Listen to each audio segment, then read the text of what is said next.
Nosotros vamos a empezar. Ya son las 6:10. Esperemos que los demás compañeros no tengan problema para conectarse a la plataforma Teams. De todas maneras, espero que quede grabada la sesión para que se las pueda compartir por cualquier error que se pudiera producir.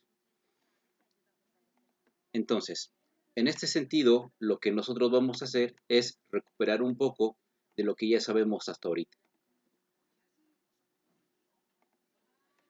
Desde el punto de vista de la electrónica, nosotros estábamos comentando las sesiones anteriores que dependemos de cómo se comporta un electrón. Por lo tanto, nosotros ponemos lo que es el protón positivo y prácticamente un electrón girando alrededor de dicho núcleo. Y el electrón es de carga negativa. Como lo mencionamos, electrónica es el estudio del electrón, pero del electrón libre. Y tenemos que ver cómo se comporta este electrón cuando se hace pasar por conductores, semiconductores y los gases rarificados. Nosotros, cuando tenemos un átomo y le aplicamos una fuente de energía, sabemos que van a ocurrir dos cosas. Aquí viene mi energía, se la aplicamos. Por lo tanto, nosotros vamos a saber que puede perder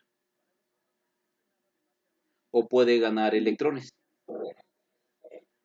Vamos a poner la parte de E con un signo negativo para referirnos a los electrones, quedando cargado de forma positiva o quedando cargado de forma negativa. Pero lo que queremos dar a entender es que los electrones van a brincar de un átomo a otro. Por eso ahorita va a ser importante reconocer que necesitamos dos metales para que uno pierda electrones y los otros los gane.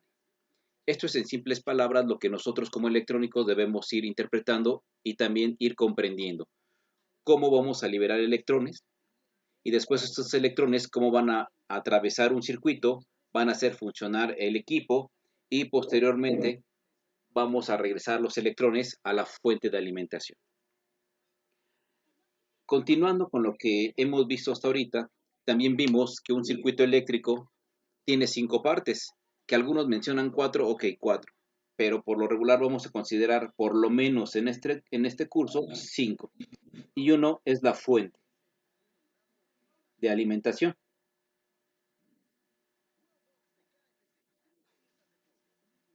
Este es mi primer bloque.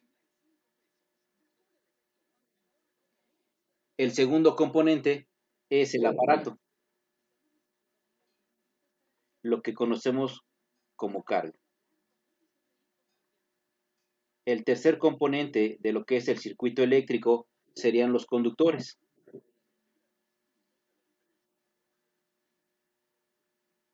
Posteriormente tenemos lo que es el dispositivo de control como cuarto elemento. Y sí, podemos activar y desactivar nuestro aparato. Y por último tendremos lo que es la parte de la protección.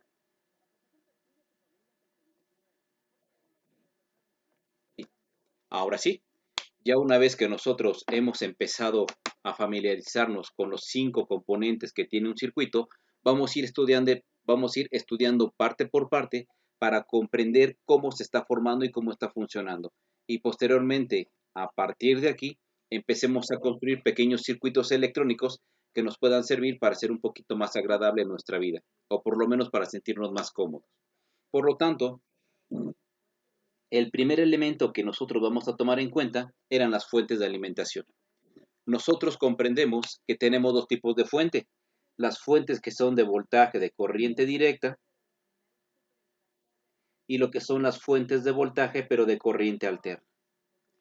Antes de introducirnos a la parte de la presentación, sí me gustaría aclarar que este tipo de dos fuentes son las únicas que tenemos en la actualidad. A lo mejor ya diseñaron e inventaron otra, pero por el momento son dos sistemas, los voltajes de corriente directa y los voltajes de corriente alterna. Hasta aquí, ¿alguno de ustedes tiene algún comentario o alguna pregunta?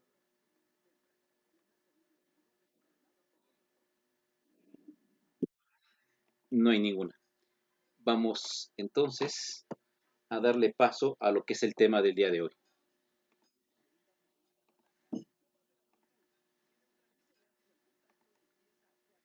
Vamos a empezar entonces con lo que es el primer tipo de fuente, lo que conocemos como fuentes de voltaje de corriente directa.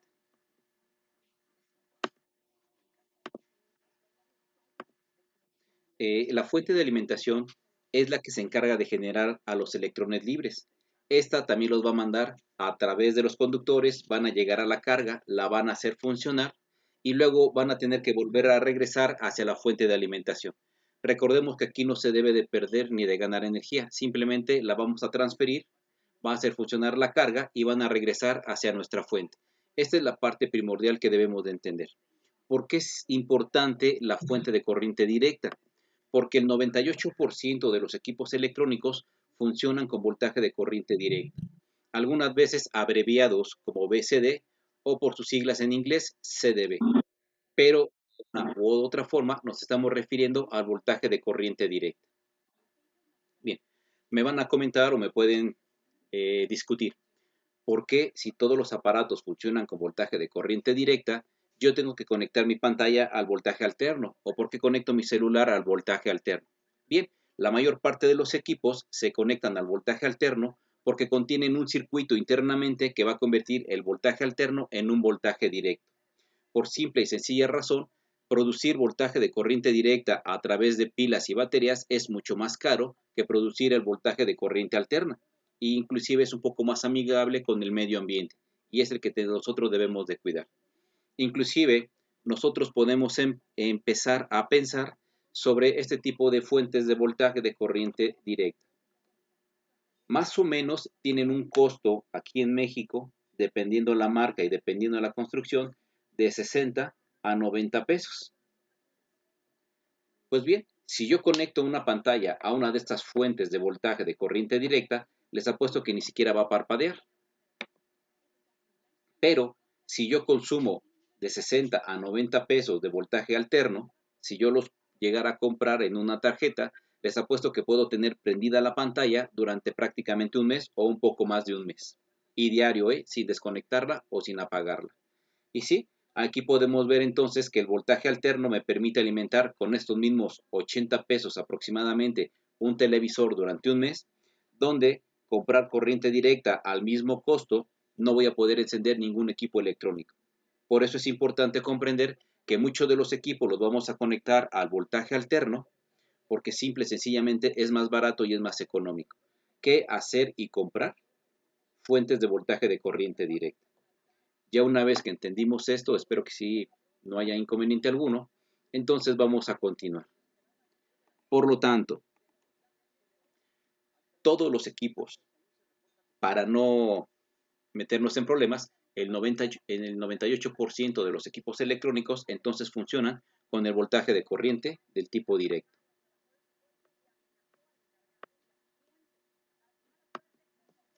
Este tipo de fuentes, de hecho, fueron las primeras que se construyeron desde hace muchos años con las famosas botellas de Leyden, donde era que almacenaban el voltaje. Pero bueno, no nos vamos a ir tan atrás, lo que nos interesa es empezar a comprender cómo funcionan este tipo de fuentes. Por lo tanto, nosotros podríamos generar una pregunta: ¿cómo funciona o cómo se construye una fuente de voltaje de corriente directa? Aquí voy a aclarar algo. Realmente no se dice fuente de voltaje, se debe de denominar fuente de tensión. Vamos a entender por qué fuente de tensión. Que estemos midiendo las fuentes con la unidad de voltaje es una cosa, pero no son volts, es una fuente de tensión de corriente directa. Ese es el nombre general, es el nombre que deberíamos de dar. Pero como las unidades de medida son los volts, pues entonces ya le decimos pues mi fuente de voltaje y mi fuente de voltaje. Entonces vamos a continuar. ¿Qué es lo que debemos de entender? Para poder construir una fuente de voltaje, primero necesitamos un recipiente que pueda contener todos los elementos que vamos a meter dentro de ella para que puedan funcionar como una pequeña fuente de voltaje de corriente directa. Ya que tenemos este recipiente, entonces ahora sí, nosotros le vamos a dar paso a sumergir dos tipos de materiales conductores. La condición es que los metales sean de diferente material. No pueden ser los dos del mismo material. Ahorita vamos a explicar el por qué. Bien, uno de ellos es el que va a donar electrones y el otro es el que va a aceptar electrones. Recuerden que la transferencia es perder y ganar electrones, que es lo que nos interesa. En este sentido, nosotros vamos a colocar dos barritas. La que ustedes están viendo ahorita en pantalla, la de color rojo, es la de cobre, la que va a donar electrones. Y por el otro lado, la de color azul, es la de fierro, la que va a aceptar electrones. ¿En qué me baso para determinar si va a aceptar o va a donar? Si nosotros regresamos a ver nuestra tabla periódica, ¿qué es lo que podemos observar? Que a mí me dice o me da la indicación de algo que conocemos como electronegatividad. Aquí me dice, ¿listo? Aquí me dice electronegatividad. Aquí está. Vamos a ponerla en color rojo para que se vea un poquito más detallada. Aquí tengo algo que se llama electronegatividad. Entonces, si nosotros observamos la tabla periódica de izquierda, son menos electronegativos y entre más se va acercando a la derecha son más electronegativos. Inclusive también me dice que la electronegatividad va de abajo hacia arriba. Por lo tanto, los de abajo son menos electronegativos y los que están en la parte superior son más electronegativos. Si yo estoy tomando en este instante dos materiales, por un lado que es el cobre, que lo tengo aquí, y por el otro lado, perdón, aquí está el cobre, me estoy equivocando, y por el otro lado es el fierro, yo puedo observar que el que es más electronegativo es el cobre, por lo tanto, los que son más electronegativos son los que van a donar los electrones a los que son menos electronegativos. Ahora sí, desde la simple tabla periódica ya puedo predecir quién va a ser mi positivo porque va a perder electrones y quién va a ser mi terminal negativo porque va a ganar electrones. Inclusive si yo tomara dos conductores, uno arriba y otro abajo, sucede exactamente lo mismo. El de arriba va a perder electrones y el de abajo los va a ganar. Por lo tanto, el material que esté arriba será mi terminal positivo y el que esté en la parte inferior sería mi terminal negativo. Es un dato curioso que también podemos sacar de la famosa tabla periódica. Ahora sí, ya nosotros vimos que el cobre es más electronegativo y el fierro es menos electronegativo. El que es más electronegativo es el que va a donar electrones hacia el otro material. Uno pierde y el otro gana. Ahora, como tercer lugar, lo que nosotros necesitamos es introducir un electrolito, un químico que haga reacción con estos dos elementos.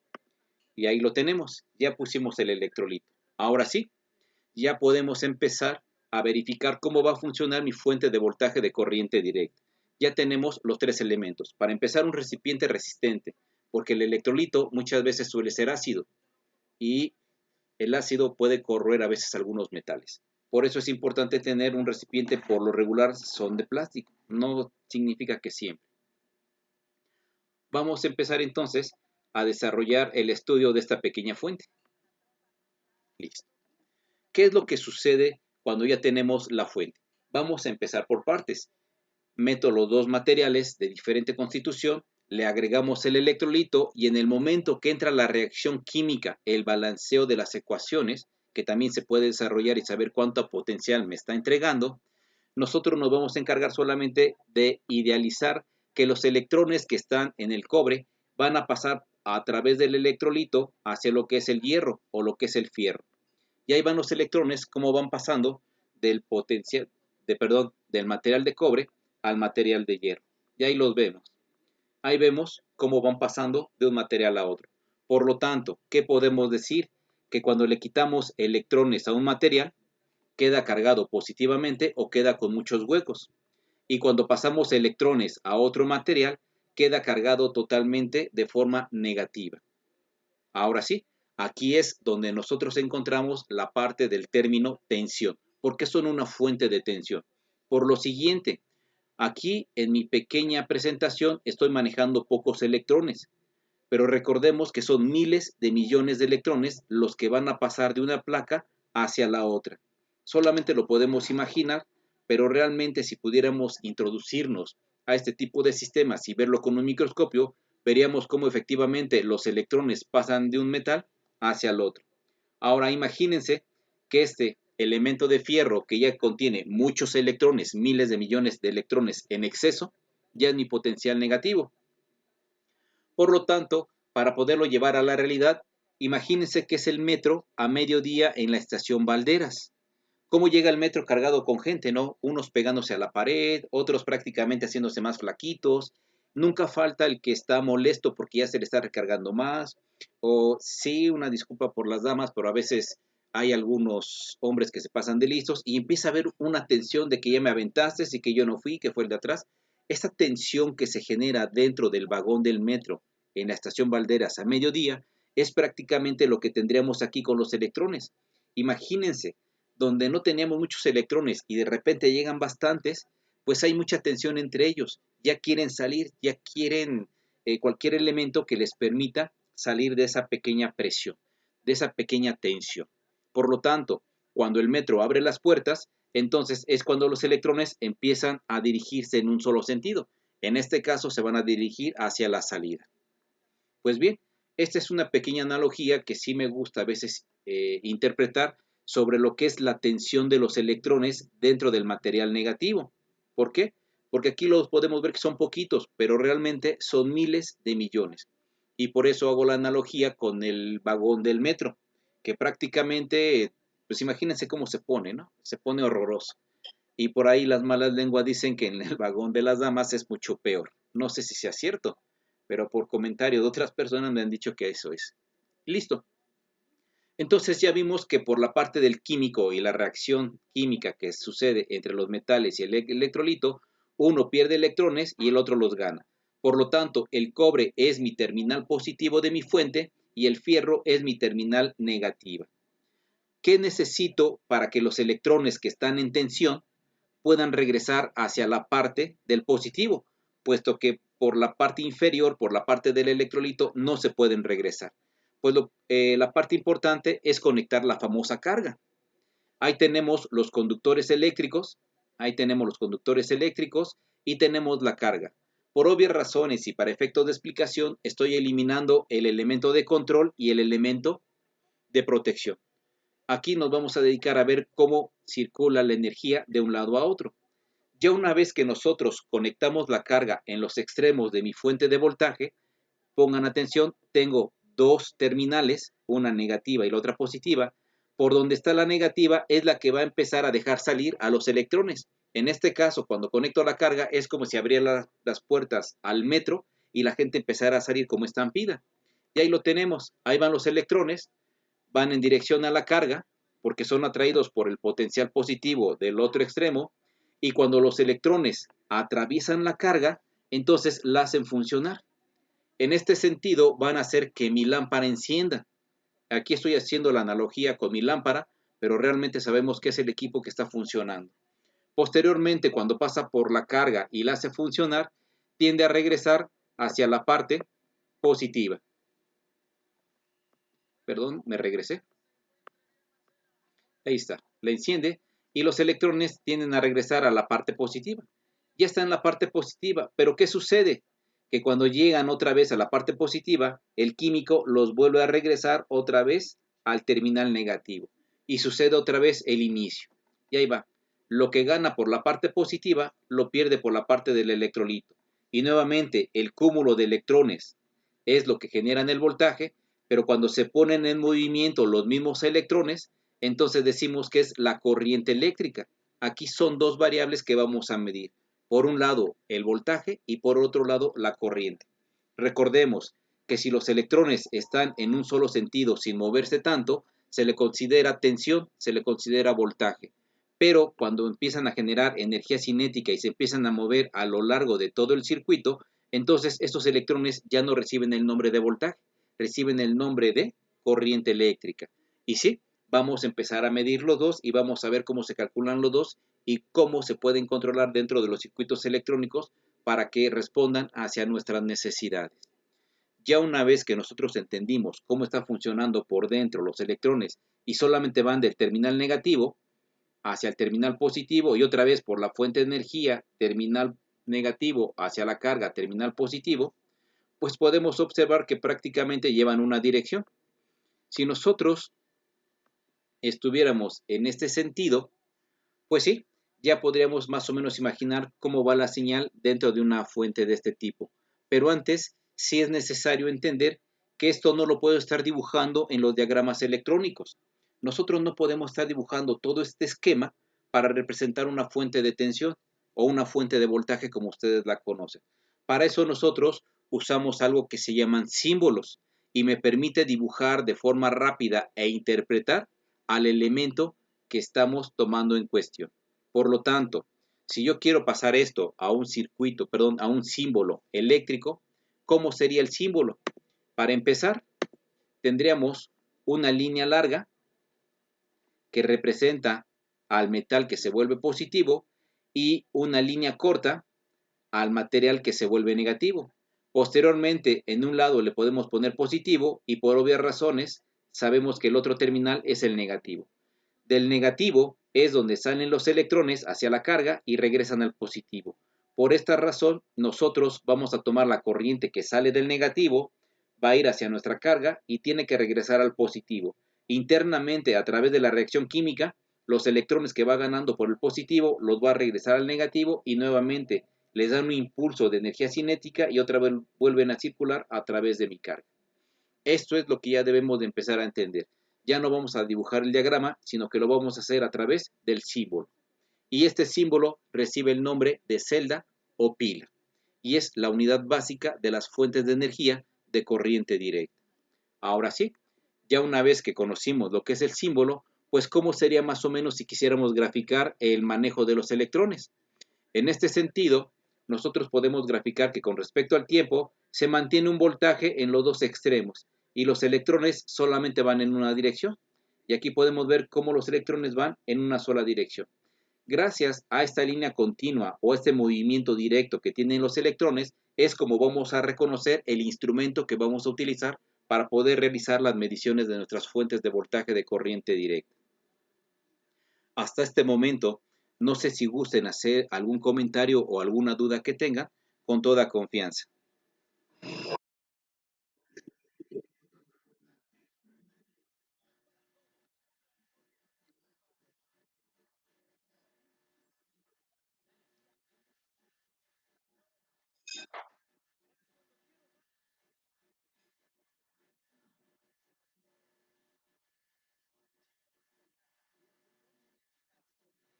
Bueno, aquí dentro de lo que cabe, voltaje de corriente directa y voltaje continuo, vamos a aceptar por el momento que es exactamente lo mismo.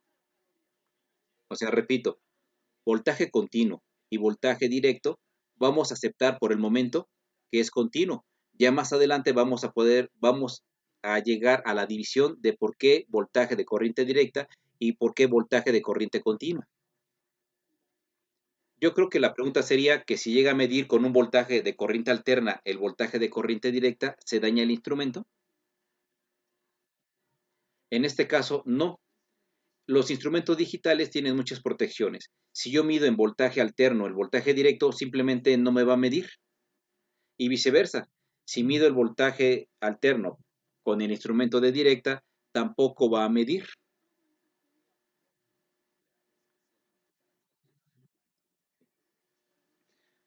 Yo les comentaba que hay multímetros que son muy sensibles. Los económicos tienen ese problema que a lo mejor sí se pueden dañar, pero los que ya son un poquito más elaborados, que tienen más protecciones, se protegen automáticamente. Yo he hecho sí varias pruebas con varios instrumentos y sí le puedo asegurar que por lo menos los instrumentos siguen funcionando. Nada más no registran la alimentación, no registran el voltaje. Pero claro, va a depender del tipo de instrumento. Hay unos que son de autorrango y hay unos que son de rangos manuales. Hay que ponerlo cuando no conocemos la tensión en el nivel más alto. Pero vamos para allá, vamos para esa sección. En este sentido, entonces, ya sabemos por qué voltaje de tensión y no voltaje de corriente directa. ¿Por qué? Porque se genera un cúmulo de electrones en uno de los terminales, en el negativo. ¿Que se va a medir en volts este cúmulo de electrones? Sí. Pero también tenemos otra variable que cuando los electrones dejan de estar fijos y se ponen en movimiento, ya no le puedo llamar voltaje, le vamos a llamar corriente eléctrica. Y aquí podemos ver, una cosa es el voltaje y otra cosa es el movimiento de los electrones. Por eso, los multímetros de voltaje de corriente directa les vamos a agregar una pequeña rayita continua. Bien. Dentro de estas características, yo les hacía mención en las primeras sesiones, sobre todo de que tenemos que ser compatibles con la naturaleza. Hay que empezar a determinar qué es sustentable y qué es sostenible. Para este tipo de situaciones, aceptando que son sinónimas las dos palabras, pues sí vamos a ver un sistema de alimentación con celdas solares, que también utiliza voltaje de corriente del tipo directo, pero tiene sus pros y tiene sus contras. Nosotros aquí podemos ver un esquema de cómo está funcionando un sistema de celdas solares. Por un lado podemos ver en la parte superior pues el propio panel solar. Posteriormente, la segunda etapa es un regulador de voltaje, porque de acuerdo a la posición y la intensidad del sol va a ser el voltaje, va a ser un poquito más grande o un poquito menor. Es por eso que para evitar las fluctuaciones de voltaje de corriente directa que me está proporcionando la celda solar o el panel solar, necesitamos un elemento regulador. Este elemento regulador le va a mandar el voltaje y la corriente adecuada a lo que es mi banco de baterías. Y el banco de baterías es precisamente mi sistema de almacenamiento del voltaje de corriente directa.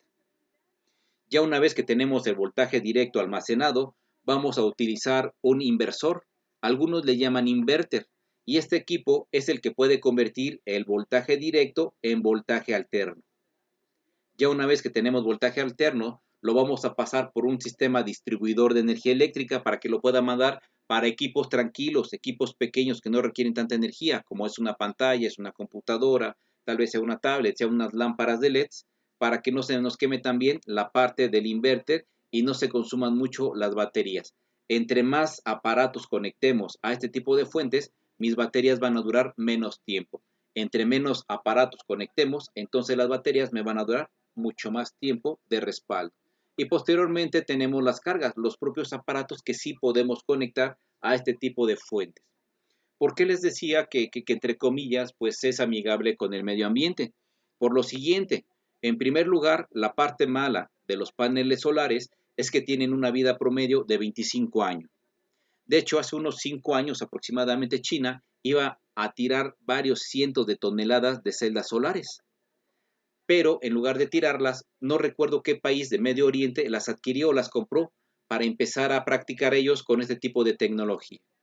Cuando el país de Medio Oriente ya no les sirva, pues la pregunta va a ser, ¿y dónde van a tirar toda esta basura? Porque todavía no tenemos un proceso para poderlas reciclar. Ese es el inconveniente. Dos, también el tipo de fuente de corriente directa contamina mucho. Se supone que es sustentable porque utilizamos baterías, pues es el nivel de respaldo, pero los químicos y los materiales que utilizamos de cierta manera contaminan mucho el medio ambiente. De hecho, las pequeñas pilas de 1.5 que llevan nuestros controles remotos se supone que contaminan entre 1.5 a 3 metros una sola pila. Imagínense cuántas hemos estado tirando. Hay compañías, hay empresas y hay escuelas, por ejemplo, de Siemens Zacatenco, que cuando llevan cierto nivel de baterías o de pilas, se las cambia por pequeñas plantitas. Ellos ya las procesan y las pueden mandar a otro tipo de sistemas. También es importante que nosotros cuando vayamos a tirar baterías, por lo menos las encerremos en papel y les pongamos una etiqueta que son baterías para que cuando lleguen la parte de los pepenadores la puedan separar.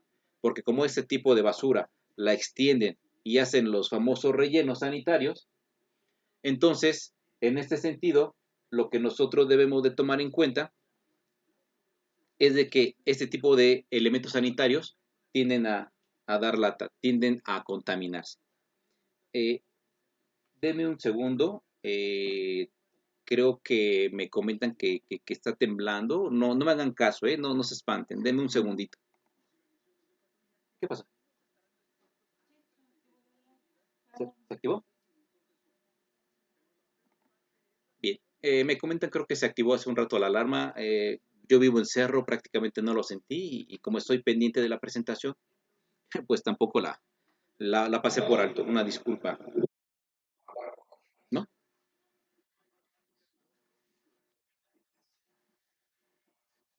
Esperemos que haya sido una falsa alarma entonces. Bien, entonces continuamos. Sí, este tipo de baterías también contaminan mucho, entonces sí hay que separarlas. Hay que tomar conciencia para que no contaminemos el poco mundo que nos queda, porque ya se dieron cuenta que cómo está acabando el mundo con nosotros, pues también estamos atentando contra nuestra diversidad. Bien, entonces, ya una vez que acabamos con el sistema de paneles solares, pues sí, ya a nosotros nos tocaría empezar a verificar cuáles son las fuentes a las cuales nos referimos. Las celdas, pilas, son las que estamos viendo, las que conocemos de 1.5 volts, las que ponemos al control remoto, algún radio portátil, etcétera. Las baterías, como las que les acabo de mostrar, pues son las famosas pilas cuadradas. No son pilas, son baterías. Ahorita vamos a ver la diferencia entre lo que es una pila y lo que es una batería. También tenemos los acumuladores. Los acumuladores también son baterías. Inclusive los que tienen carro les dicen, es que una de tus celdas ya está baja o una de tus celdas ya no tiene químico. Bueno, pues una celda o pila estamos refiriéndonos al mismo elemento, al elemento básico. Y también tenemos algunos elementos como son los cargadores de celular. Sí, que aunque nosotros los conectamos a la corriente alterna, me proporcionan un voltaje de corriente directa para que estos puedan ser cargados. Si les aplico, ahora sí, si yo aplicara voltaje alterno a un equipo de corriente directa, ténganlo por seguro que lo voy a destruir y va a quedar inservible.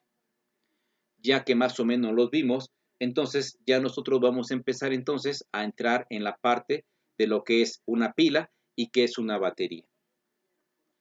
Preguntas, algún comentario hasta ahorita, algo que no haya quedado claro.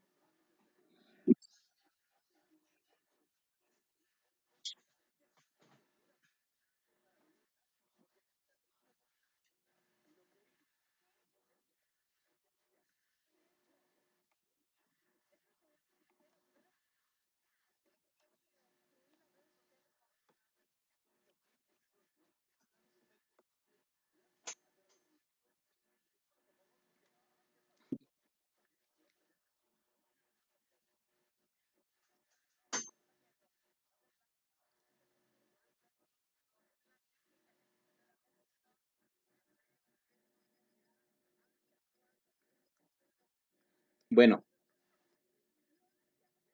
no sé si puede cerrar tantito su micrófono. Gracias, es que soy el de la basura ahí al fondo. Bien, desde mi punto de vista, con respecto a lo que usted me está sugiriendo, platicaba en el grupo de la mañana precisamente ese punto.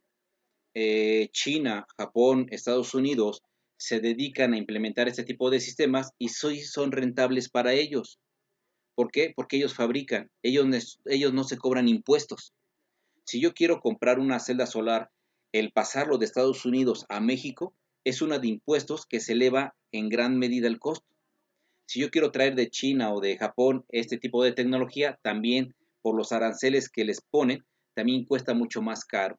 Y dos, por ahí hubo un problema hace unos 3 años con respecto a la compañía de luz, que decía que los que vamos a instalar sistemas solares debemos de reportarlo a la compañía de luz, porque si no, ella nos podía demandar. Por ahí hubo un problema de ese tipo hace 3 años. Para nosotros como mexicanos que sí estamos a expensas de eso, pues sí nos cuesta por el momento un poquito de trabajo y de lata por las cuestiones que tienen con respecto a la compañía de luz. No sé si escuchó ese comentario.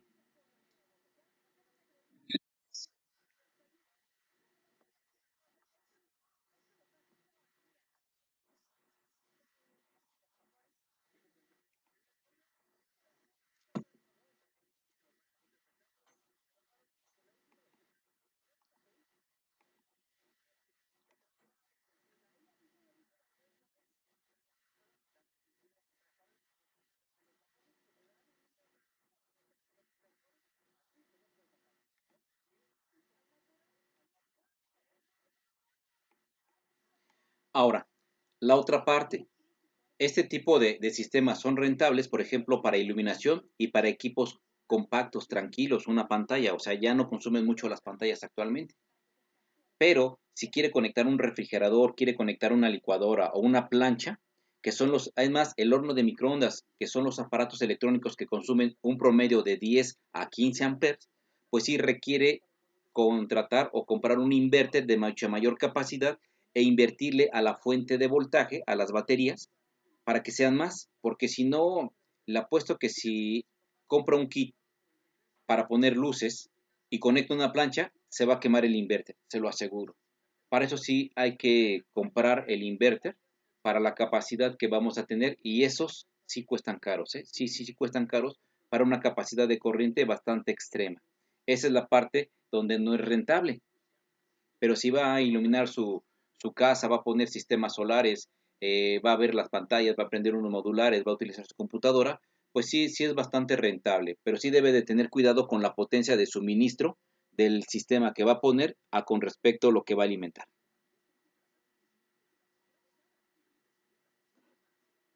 No sé si ya o sí quedó clara la respuesta.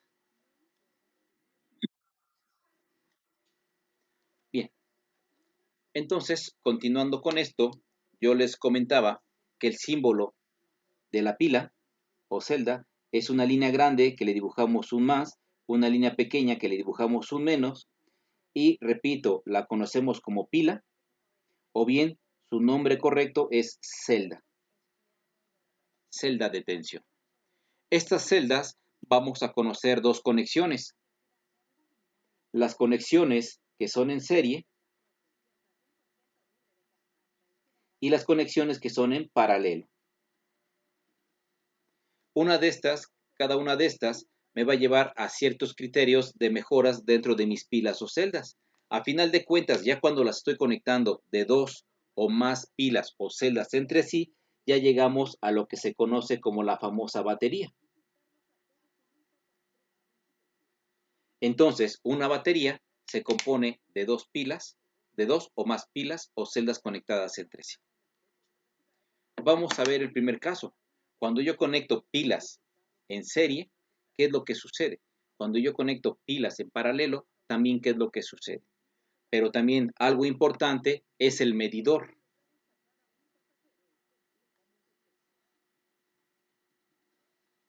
Nosotros tenemos que buscar la letra B en el multímetro y si ustedes vieron hace un momento teníamos una línea continua donde iba el electroncito. Por eso le van a poner una línea continua en la parte de arriba para determinar qué es el medidor de voltaje de corriente directa, la letra B y la línea continua. Inclusive van a ver en el simbolito tres puntitos, ya sea en la parte superior o ya sea en la parte inferior. Más adelante, cuando estemos viendo el diodo rectificador, espero recordar el por qué los tres puntitos, para explicarles por qué los tres puntitos. Por lo tanto, si estábamos platicando que un medidor se encierra dentro de un círculo, ya así es como voy a simbolizar la parte del instrumento multímetro. Voy a tener que buscar este símbolo dentro del instrumento para poder hacer mis mediciones. Y cuando yo tenga mi pila con el positivo arriba, negativo abajo, y yo tenga el voltmetro de corriente directa, entonces yo debo de entender que la punta negra va al negativo y la punta roja debe de ir al positivo. Estas son las características que vamos aprendiendo a lo largo del curso. Cómo utilizar el instrumento de medición. Primero, ¿cuál? ¿Para quién? Y después, cuando estemos viendo el símbolo de voltaje alterno, vamos a ver el medidor de voltaje alterno. Para que vayamos empezando a distinguir cuándo se utiliza uno y cuándo se utiliza otro. Bien. En este sentido, vamos a empezar. Déjenme minimizar tantito esta pantalla.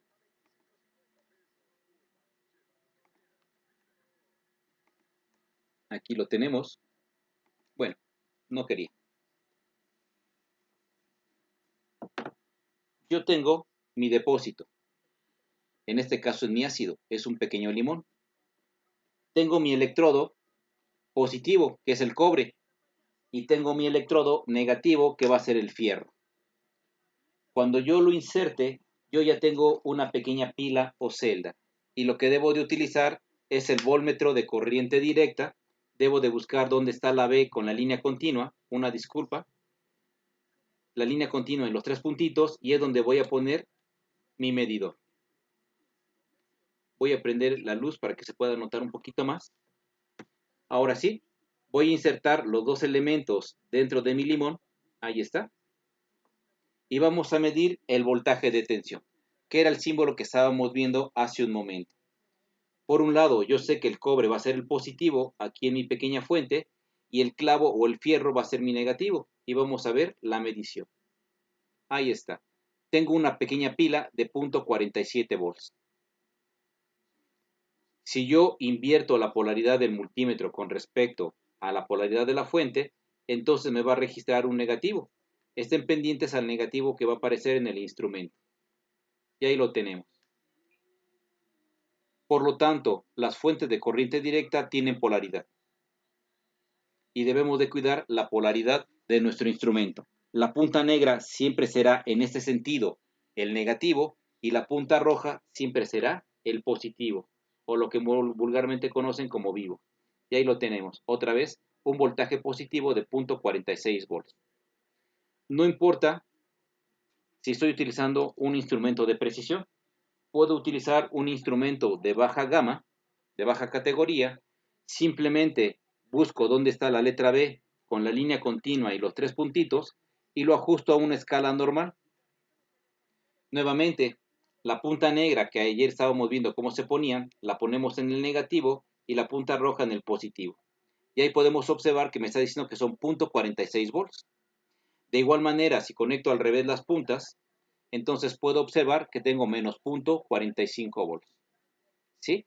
Cambia la dirección. Este pequeño negativo me está indicando que los electrones están circulando en sentido contrario a lo que tradicionalmente debemos de conocer. Listo. Ahora sí.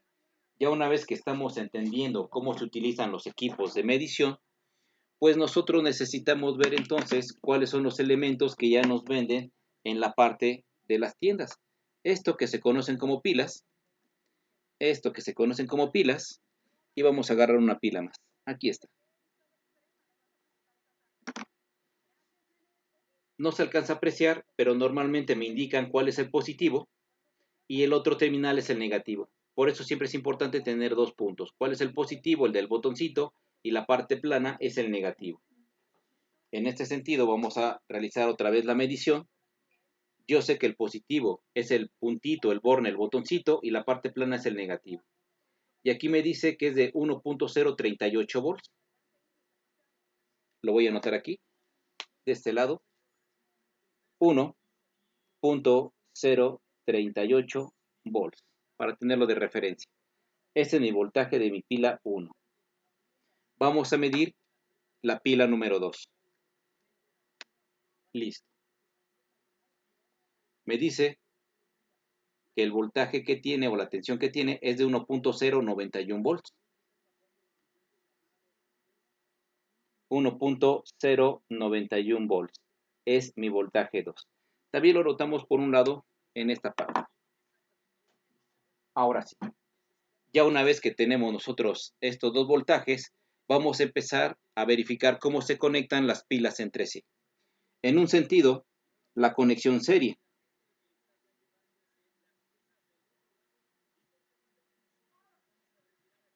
Para conectar pilas en serie, yo debo de colocar la parte positiva hacia el lado superior, la parte negativa hacia el lado inferior.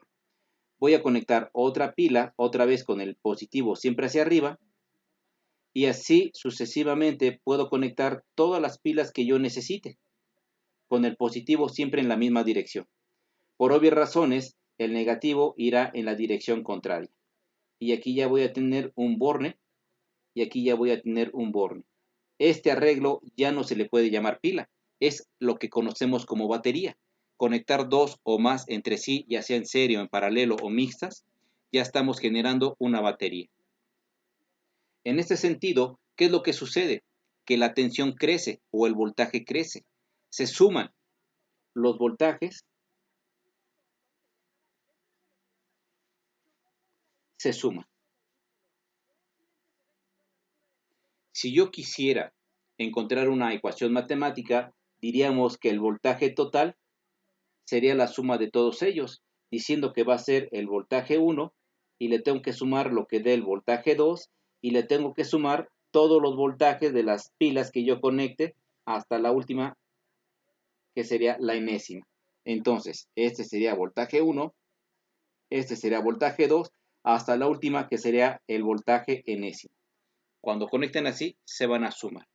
Ahora sí, regresando a lo que estábamos considerando, ya tenemos dos pilas de ejemplo. Vamos a hacer este circuito para que veamos que efectivamente el voltaje se suma. ¿Cómo quedaría entonces mi circuito para poder hacer mi pequeña batería? Voy a borrar. Espero que se esté grabando. De veras sí espero que se esté grabando. Ejemplo. tengo una pila, se ve muy feo este positivo,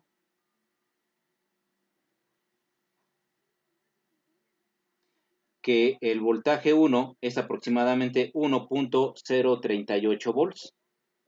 Estoy conectando una segunda pila, donde el positivo va hacia arriba, y según me dicen que el voltaje número 2 es de 1.091 volts. Si mi voltaje total es correcto, se supone que yo debo de sumar el voltaje 1 con el voltaje 2. Por lo tanto, si yo sustituyo los valores, el voltaje 1 es de 1.038 volts, más por el otro lado 1.091 volts, pues vamos a ver cuánto me da. 8 y 1, 9. 9 y 3, 12, llevamos 1.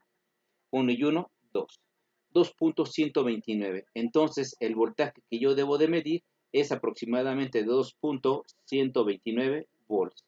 Por ahí reafirme mi suma, puedo equivocarme, soy un ser humano a final de cuentas. Y eso es lo que vamos a hacer. Yo ya tengo mi pila de 1.3, ya tengo mi pila de 1.91 y observo que los positivos precisamente van hacia arriba. Entonces, uno positivo con negativo y ya tengo la conexión en serie. Solo basta entonces ir con el aparato medidor y medir desde la parte baja hasta la parte superior.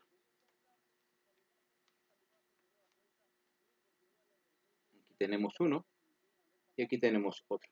Y ahí está, 2.129 volts, exactos. Entonces, sí estamos comprobando que la teoría y la práctica son o van llevadas de la mano.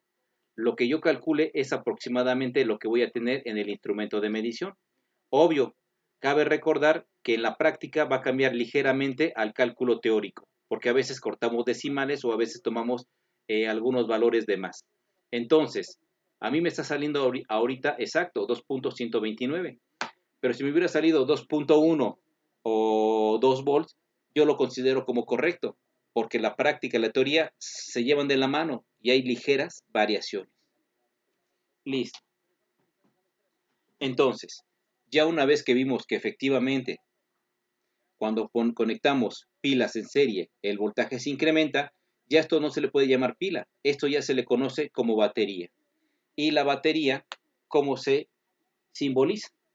Se simboliza una línea grande, una línea corta, una línea grande, una línea corta, una línea grande y una línea corta. Son 3 y 3, simulando que los positivos siempre van en una dirección y los negativos van en la otra dirección.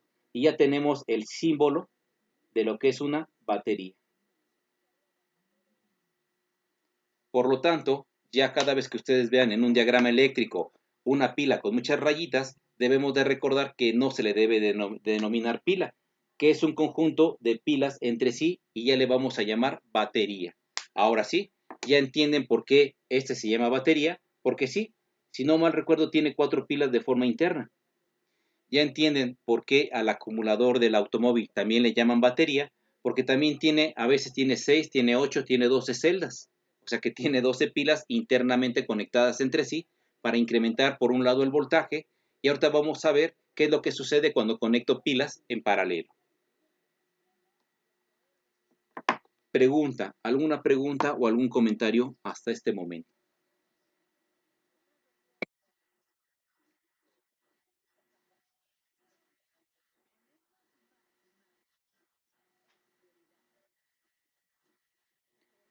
Bien, si las conecto al revés, sí me va a dar, pero se supone que, bueno, todavía no llegamos al punto de referencia, lo que vamos a conocer como GND. Pero si yo volteo las pilas, me va a dar un voltaje negativo. Ahora, si lo que usted me está tratando de dar a entender es que si una está contraria a la otra, va a ganar la que tenga más voltaje. Va a ser la diferencia. Va a darnos la diferencia. Exactamente. Ahora sí, el negativo y el positivo encontrado. Si yo observo, la más grande es la de punto 91. Lo que voy a medir es la diferencia. Aproximadamente voy a medir como 60.060 volts, aproximadamente. Listo. Más preguntas, más comentarios antes de continuar.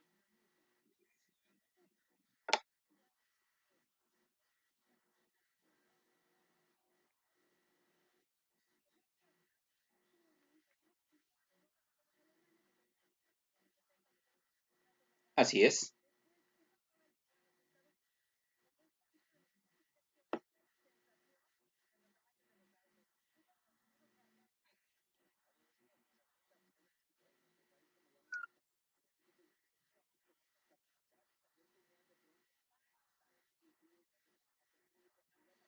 Sí, sí lo podemos usar. Aquí nada más es importante conocer el voltaje y la corriente que suministra. Inclusive, cuando terminemos este curso, ustedes deben ser capaces de diseñar su propia fuente. A lo mejor todavía, sí, a lo mejor todavía no le comparto el documento. Ahorita que tengo tiempo, se los voy a compartir. En este documento que ya lo tienen los otros compañeros, es exactamente todo el temario que vamos a ver en el curso. Y precisamente la última parte es ver rectificadores y reguladores y cómo construir nuestra propia fuente de voltaje. Inclusive les voy a proporcionar un simulador para que ahí mismo hagan su circuito impreso y vayamos viendo cómo va funcionando esto.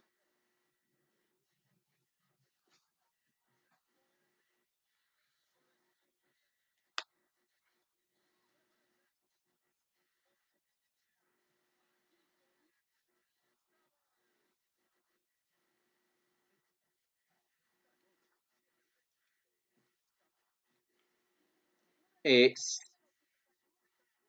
lo vamos a hacer porque aquí vamos a calcular tanto el transformador como el diodo que vamos a utilizar. Vamos a ver las características técnicas. Vamos, no vamos a hacer unos simples radiotécnicos. Nosotros vamos a vislumbrar un poquito más allá. No solamente saber repararlo, sino también saber cómo se construye, qué precauciones hay. Bueno, realmente yo sí espero que les guste el curso de electrónica, electrónica básica, porque después se supone que viene el curso de electrónica analógica. Ya vemos más a fondo los semiconductores, ya vemos un poquito más a fondo otros componentes, sobre todo los amplificadores operacionales. Y después viene un tercer curso que es electrónica digital. Y ya después de electrónica básica, analógica y digital, pues ya nos metemos a microcontroladores. Ya cualquier tipo de microcontrolador, los Python, bueno, a través de Python, a través de C++, a través de, ¿cómo explicarle? Arduino. Entonces ya vemos una gama de microcontroladores que ustedes van a determinar cuál es el que más les gusta. De hecho, ahorita por la pandemia, sino inclusive también yo doy la parte de lo que son PLCs. Yo manejo por lo regular dos tipos de PLCs en la práctica. Manejo los Logo y manejo un Siemens. Y también puedo manejarles un Allen Bradley. Pero bueno, ahorita por la práctica, pues sí, también nos da mucho que desear. Por otro lado, también me dedico a desarrollar algunas plataformas que a través de la computadora pueda manipular un microcontrolador. Entonces le doy clic en mi computadora y más adelante puedo ver cómo se va accionando el microcontrolador. Pero bueno, ya me estoy desviando un poquito más. Les repito, ojalá y les gusten mis sesiones, ojalá y de veras le vean interés a mis clases para ver si los puedo atraer a otro curso de analógica, un poquito más avanzado. Pero, pero vamos a continuar. Es que es una vida estudiar electrónica, es una vida. Es muy agradable, es muy bonito, nos ayuda mucho al análisis, pero sí, lleva su tiempo. Es como una novia, la deja durante una semana y se pone sus moños, para volverla a entender o agarrarle el hilo. Wow, es bastante complicado. Bien, vámonos a la conexión paralela. También aquí los positivos también van en una misma dirección y conectados todos entre sí. Podemos tener una pila, podemos tener una segunda pila, hasta una pila enésima. Una pila que es ya la última, 5, 10, 80, 90, las que ustedes quieran. En este sentido, sí necesitamos poner una pequeña nota. Las pilas deben de ser del mismo voltaje.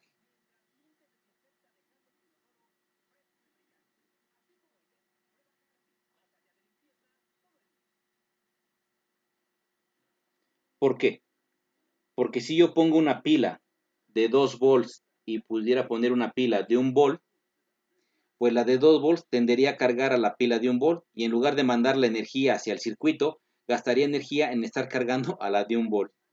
Por obvias razones, la de 1 volt, en lugar de suministrarme su energía, estaría adoptando la energía de la que tiene mayor intensidad. Por eso, esto no lo debemos de hacer. Para poder conectar pilas en paralelo, deben de tener el mismo voltaje o todas tienen que ser nuevas.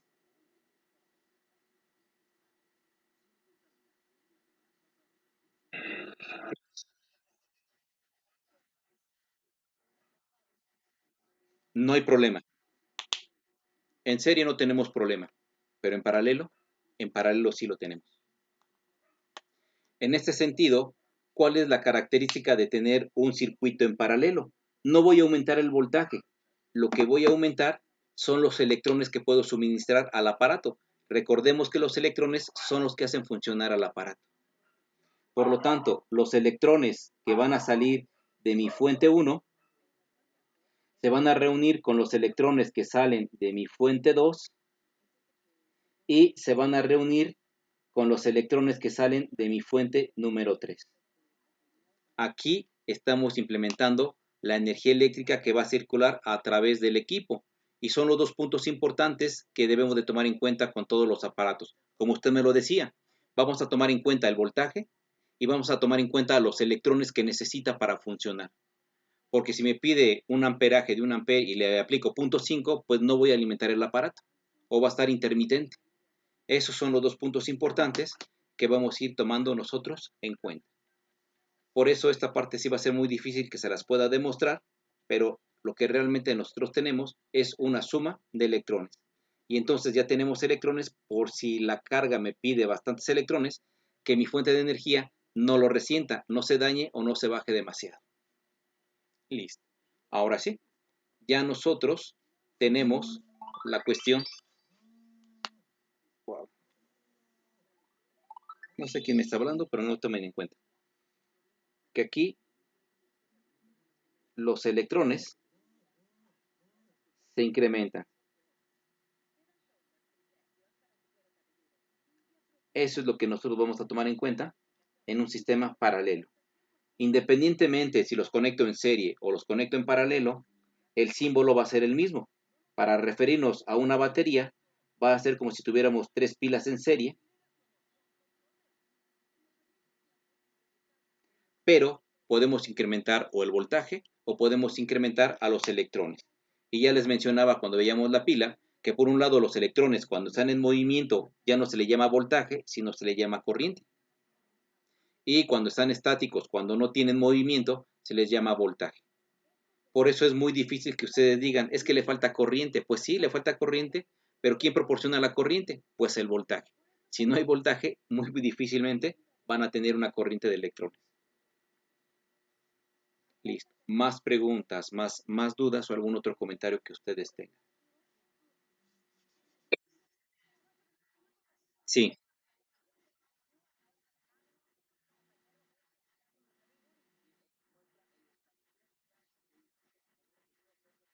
así es, así es.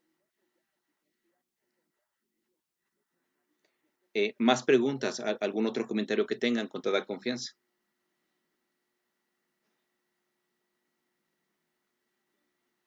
Bien, entonces nosotros en este instante daríamos por terminado lo que es esta sesión.